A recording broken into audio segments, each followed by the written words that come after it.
Naghahanap ng perfect place na may mura lang ang entrance, na pwede ding mag-camping, mag-food trip, picture taking with your jowa, or tambay with friends.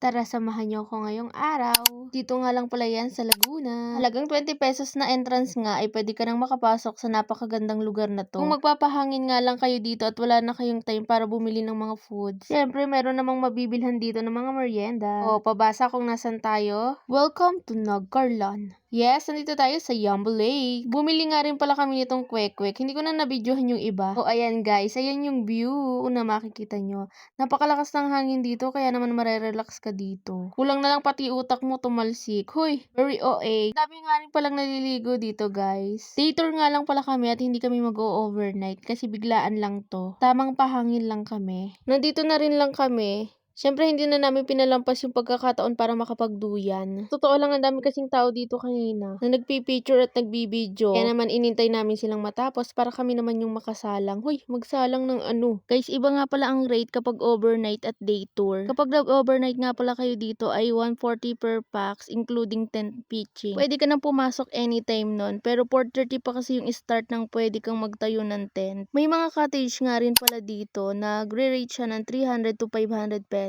Pwede rin pala kayo mag-rent ng balsa dito for only 1,200.